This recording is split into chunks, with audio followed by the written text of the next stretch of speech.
So change your environment and you'll be in shock of the person you change into. For better or worse, but the choice is yours. Back, it's Sunday and we getting right into things. We getting real surgical. Today we talking about why moving cities changes people. So it's something about a relocation.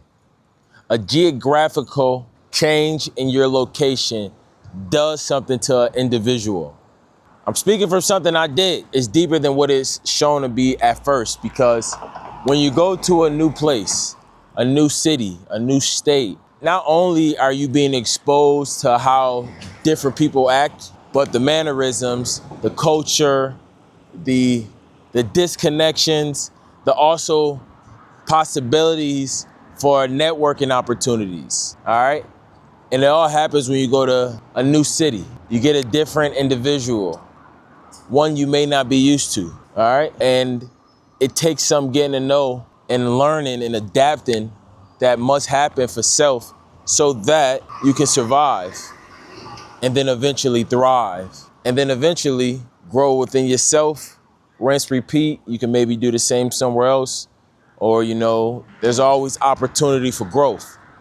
But it ultimately changes an individual because it allows them to now be even more grateful for the things that is in them from wherever they were born, came from, the things that are part of their makeup to who they're developing to now. I think everybody should always move out their city, or at least somewhere away from wherever they grew up at, if their environment is very limiting.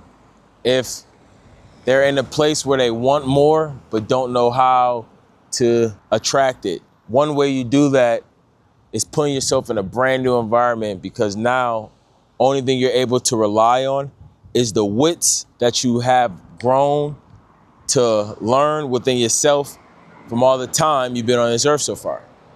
All right, great question, oh my. I could go on and on for that, but what I will end it off with a new city, it's the same music that I've been saying. You change the environment, you're gonna change the person. You change the environment, you're gonna change the person. So change your environment and you'll be in shock of the person you change into. For better or worse, but the choice is yours. That was a bar. It's really loud out here, I gotta say. It's extremely loud. As you see, I'm in a new location. I was feeling spontaneous, and I wanted to have something in the backdrop so y'all can look at. And why not then above a highway that's, I see a lot. But it is extremely loud in the midst of adversity to get the message across to y'all. But knowing that, today's word of the day is calm, serene, not showing or feeling nervousness, anger, or other strong emotions, pleasantly free from wind. Calm, woosah, balance.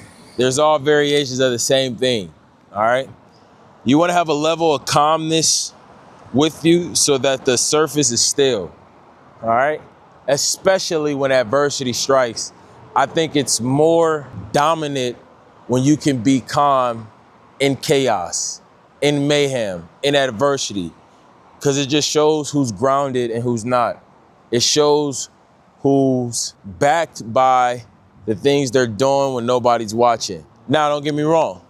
You have your individuals more spectacular than others in their vernacular that's able to be entertained and simultaneously still showing you what they're about. But across the board, whether that loud person or that quiet person has a spotlight on them, if you're calm, it sets the tone. If you're calm, it lets you know and it lets everybody else know what's going on, what you're about, before you say a word. And then once you speak, all eyes on me, yeah.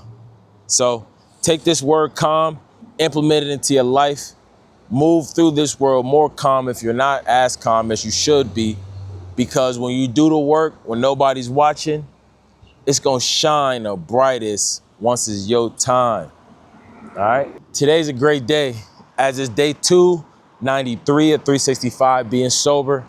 It's another day, chink in the armor. You know what it is.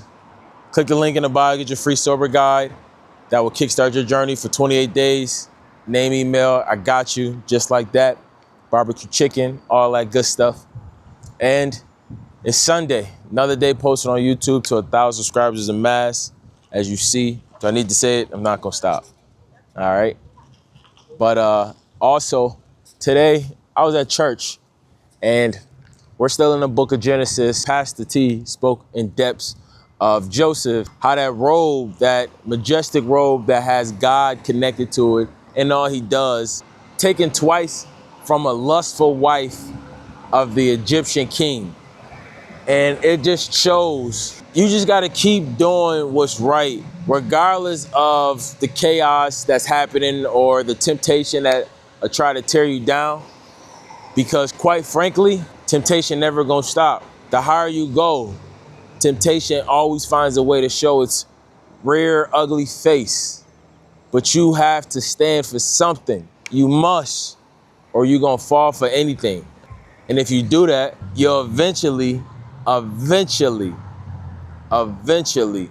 will get everything you could have ever asked for in this life in abundance. You just gotta trust that man above. I know I do. So continue to win in this life by your discretion. Each day, you should just be grateful that you get another chance to make another step towards the life you want most. Yeah.